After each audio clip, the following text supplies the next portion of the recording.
So hello friends, welcome back again our YouTube channel ABS rider. So friends, आज हमारे pass है अपनी जो प्यारी प्यारी प्लॅटिना ही आज आपल्यापेक्षा आहे इथं, ठीक आहे ना। ही आपली खूप लेजेंडरी गाडी आहे। सो आपण याच्या आधी याची सर्व्हिसिंग केली थी। सो आता जो याचा नेक्स्ट टाइम आलेला आहे, सर्व्हिसिंग करायची आपल्याला, ठीक आहे ना। तर आता मेन पहिले आपल्याला इथे एक बोल्ट आहे बघा। हा पहिले आपल्याला हा ड्रेन बोल्ट काढायचा, ठीक आहे ना। हा बघा खाली सोम येते खाली इथं, हा मेन बोल्ट राहतो जिथून इंजिन ऑइल जे फ्लश करण्यात येतं की काढण्यात येतं, ठीक आहे। सो आपण पहिले आता हा इंजिन ऑइल काढून घेऊ, इथून दाखवतो तुम्हाला, ठीक आहे। सो हे बघा, इंजन ऑइल एकदम म्हणजे भंगार झालेले आहे, कारण 3-3.5-4 हजार किलोमीटर चाललेली आहे आणि माझा रन जास्त राहतो, त्यामुळे आपण याचं 3,000 वरती सरासरी युजली सर्व्हिसिंग करतो तिची, ठीक आहे। सो बघा एकदम काळं ऑइल, मे बी ऑइल पण कमी झाले, ठीक आहे ना। आता पूर्णपणे निघाल्यानंतर कळेल। सो आता याला आपल्याला हे आहे मेन, इथं बघा याच्यापाशी एक मॅग्नेट असतं बघा, हे बघा, हे बघा, ठीक आहे ना। हे बघा इथं मॅग्नेट असतं, कारण हे मॅग्नेटचं कारण काय इथे असण्याचं, जर मधामध्ये काही पार्टिकल्स वगैरे तुटले तर ते पार्टिकल्स इंजनमध्ये न कुठे फिरता, ब्लॉकेज न करता डायरेक्टली या स्टेनरच्या इथे फसाव आणि आतमध्ये काही प्रॉब्लेम येऊ नये, ठीक आहे। त्यामुळे हा इथे मॅग्नेट असतं। सो मेन झाला आता याचं, ठीक आहे।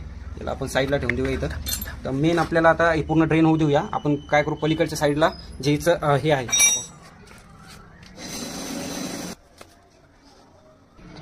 सो आता आपण तिकडे साईडचा जो बोल्ट जे काढून टाकलेला आहे, सो ऑइल तिकडे ड्रेन होते। सो आता मेन काम आहे आपल्याला, इथे एक ऑइल फिल्टर असतं, ठीक आहे ना, आपल्या बाईकमध्ये, जे की ऑइलला फिल्टर करून पूर्ण इंजनमध्ये सर्क्युलेट होत असतं। सो मेन आपल्याला आता हे 3 बोल्ट खोलायचे आहेत।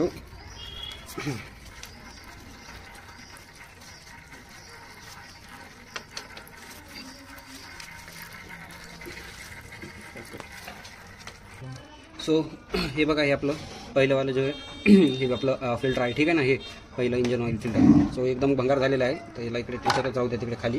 तर आता 30 रुपयाचं तर प्रत्येक सर्व्हिसिंगला युजली चेंज करत जा, जेणेकरून कसं बाईकचं जे आहे थोडं चांगल्या प्रकारे मेंटेन राहील तुमची। सो मेन आता आपल्याला काय करायचं आहे, इथं हे बघा याच्या खाली इथं लेवलर जो आहे, ऑइल शोईंग लेवलर, हा इथं जो आहे पूर्णपणे घाण झालेला आहे। सो आपल्याला मेन आता पूर्ण इंजनची हे इकडचं साईड खोलायची, हा असेंबली, त्यानंतर आपल्याला तिथं ते जो आहे हे क्लीन करून त्याच्यानंतर लावायचं। सो पहिले आपल्याला इथं जे आहे आपलं काय म्हणतात, किक आहे जी क्या किक कसलं आपल्याला हे खोलणं आहे, ठीक आहे ना। तर हे नट खोलूया आपण। तो फायनली यहाँ पे जो सॉरी आपण जे इथं आहे ऑलरेडी सगळं हे खोललं होतं, हे बघा दाखव, तेव्हा पूर्ण आपण चेंबर खोललं होतं। चेंबर खोलल्याच्या नंतर हे बघा इथं पूर्ण एकदम क्लीन आपण हा बोल्ट केले, इथला जो ग्लास आहे हा okay, indicator oil indicator glass clean केलेला आहे। त्यानंतर हे सगळे स्क्रूज वगैरे क्लच जे आहे आपलं फिट केलेलं आहे, ठीक आहे ना। ओके, तर केक पण आपली ओके पैकी बसलेली आहे। तर मेन आहे आता आपल्याला ऑइल फिल्टर बसवायचं। तर ऑइल फिल्टर बसवण्याची पद्धत असते, कधी पण ड्राय ऑइल फिल्टर हे जे बाईकमध्ये बसवायचं नसतं। त्याचं रिझन एक असतं, कारण कसं आपण जे ऑइल टाकतो इंजनमध्ये, तर ते ऑइल या फिल्टरमध्ये येणं, इथून पुन्हा बाहेर निघून वरती हेडपर्यंत जायला ॲटलीस्ट 1 मिनिटचा टाईम घेतात, तर ठीक आहे ना। हे नवीन फिल्टर असतं, त्यामुळे आपण याच्यामध्ये काय करणार आहे, थोडंसं ऑइल टाकणार आहे ऑलरेडी, ठीक आहे। बस एवढं ओके झालं।